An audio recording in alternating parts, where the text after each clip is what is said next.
আমি এটাই বলছি। মুজিবুর রহমান মঞ্জু আপনার কাছ থেকে এই প্রসঙ্গে যে কতদিন নেবেন সেই কতদিনের জায়গায় আপনারা নিজেরা রাজনৈতিক আপনারা যারা যুগপৎ আন্দোলনে ছিলেন তাদের মধ্যে কি আপনারা কি মনে করছেন যে কতদিন আসলে সময়টা হতে পারে? আর একটা বিএনপি মহাসচিব এবং আপনাদের আজকেও আপনাদেরও সংবাদ সম্মেলন ছিল, আপনারা কথা বলেছেন, সেখানেও পলিটিক্যাল ডায়ালগের ব্যাপারটা গুরুত্ব দিয়েছেন বিএনপি মহাসচিব এবং আপনাদের দলের। আর একটি হচ্ছে যে সুনির্দিষ্টভাবে নতুন বাংলাদেশের জায়গায় আমরা দেখেছি যে সরকারকে সময়ে যতটুকু দরকার ততটুকু দেয়ার এবং সংস্কারের ব্যাপারে এই ক্ষেত্রে বাংলাদেশ জামাত ইসলামীও একই রকম বিএনপি মহাসচিবের সাথে জামাতের আমিরও একই কথা বলেছেন আজকে। আপনাদের আসলে যেটা বলতে চাচ্ছি সেটা হলো যে সংস্কারের প্রশ্নটা আসলো কেন। জি, আপনি জানেন যে আমরা যখন আন্দোলন করছি বিএনপি কিন্তু একটা 31 দফা সংস্কারের প্রস্তাব দিয়েছে, রাষ্ট্র সংস্কার, রাষ্ট্র মেরামতের একটা রূপরেখা দিয়েছে। আমরা যখন নতুন দল করি তখনও কিন্তু রাষ্ট্র মেরামতের রূপরেখা দিয়েই আমরা কিন্তু এই কথাটা বলেছি যে বাংলাদেশকে একটা সেকেন্ড রিপাবলিক করতে হবে ডিউ টু এই দেশটাকে আওয়ামী লীগ প্রত্যেকটা স্তরে স্তরে ধ্বংস করেছে।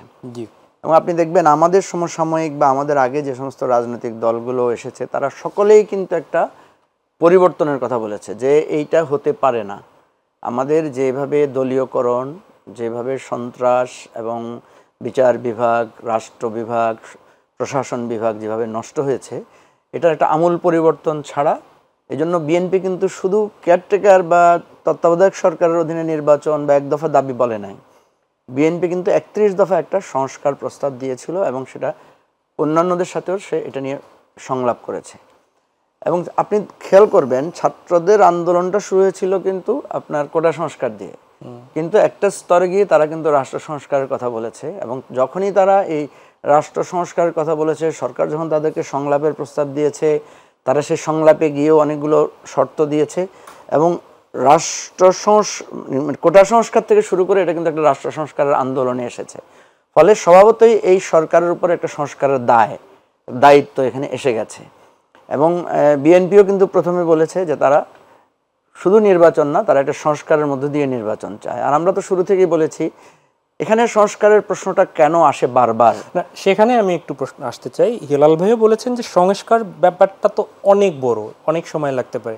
বিএনপি মহাসচিবও এর আগে এরকমই বলেছে। তো একটি নির্বাচনের দিকে এগিয়ে যেতে সেই জায়গাটা আপনারা কোন কোন ক্ষেত্রটা একদম সুনির্দিষ্ট কি কোনো কিছু করেছেন যে এগুলো খুব দ্রুত করা দরকার বা এত সময়ের মধ্যে করা যেতে পারে?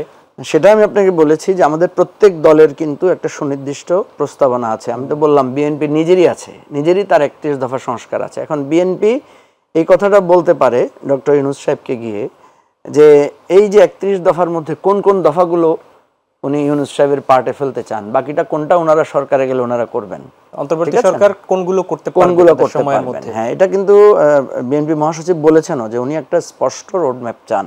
কালকে কিন্তু প্রফেসর ইউনূস সাহেব কিন্তু এটা বলেছেন যে ওনারা একটা রূপকল্প হাজির করবেন। এখন দ্বন্দ্বটা কোথায়, বিতর্কটা কোথায়? এটা ঠিকই কিন্তু প্রফেসর ইউনূস কালকে বক্তব্যে বলেছেন, উনি বলেছেন যে সবাই একটা জিনিস জানতে চায়, আপনারা যাবেন কবে? খেয়াল করেছেন আপনি? তো সুতরাং উনি কিন্তু এটা এন্ডোর্স করেছেন যে মানুষের মধ্যে একটা প্রশ্ন যে আপনাদের কাজটা কবে শেষ করে আপনারা একটা নির্বাচিত সরকার হাতে ক্ষমতা হস্তান্তর করবেন। আচ্ছা দেখেন, প্রফেসর ইউনূস কি অনির্বাচিত? উনিও তো নির্বাচিত। কিভাবে নির্বাচিত? এই যে ছাত্র জনতার কথা যখন ডক্টর ইউনূসের নামটা প্রস্তাব এসেছে, যেটা হেলাল ভাই বলেছেন যে আমরা সবাই সেটাকে সমর্থন দিয়েছি, আমরা সবাই সেটাকে নিরঙ্কুশভাবে সমর্থন দিয়েছি, এটাও তো এক ধরনের নির্বাচন, পরোক্ষ নির্বাচন।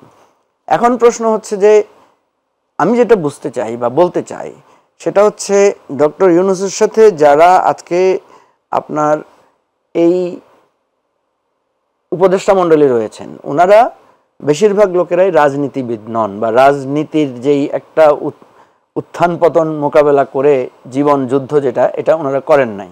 ওনারা বেশিরভাগই দেখা গেছে যে নন গভর্নমেন্ট অর্গানাইজেশনের সাথে কাজ করেছেন, ওনারা সোশ্যাল মুভমেন্টের সাথে কাজ করেছেন।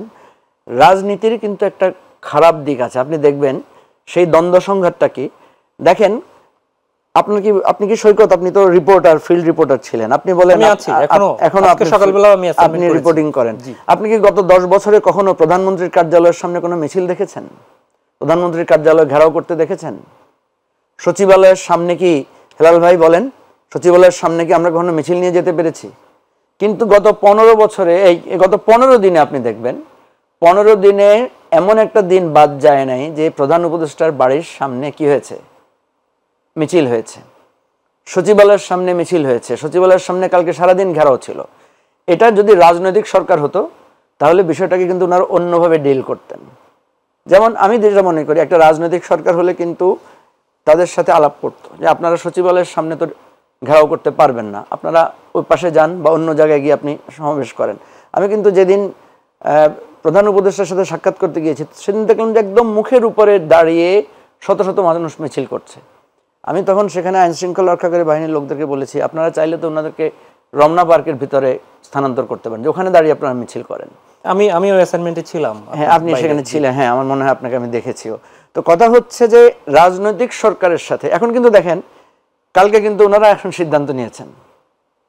একটা রাজনৈতিক সরকার হলে কিন্তু তখনই সিদ্ধান্তটা নিতে পারত। প্রথম যেদিন বাধা এসেছে, প্রথম যেদিন ডিস্টারবেন্স হয়েছে সেদিনই নিতে পারত। এখন ওনারা নেন নাই কেন? ওনারা নেন নাই, ওনারা চিন্তা করেছেন আমরা এতদিন অগণতান্ত্রিক একটা স্বৈরতন্ত্রের মধ্যে ছিলাম, ঠিক আছে, এটাকে আমরা স্পেস দিই, এটা তো একটা গণতান্ত্রিক অধিকার, এইভাবে ভেবেছেন। ওনারা খারাপ কিছু ভাবেন নাই। ফলে কি হয়েছে দেখেন, প্রফেসর ইউনূস কিন্তু কালকে বলছেন যে আমরা কাজ করতে পারছি না, আমাদেরকে কাজ করতে দেন প্লিজ। তাহলে এই যে উনি 10 দিন কাজ করতে পারলেন না বা 15 দিন কাজ করতে পারলেন না, এটা তো আমাদের দেশের জন্য ক্ষতি হয়েছে।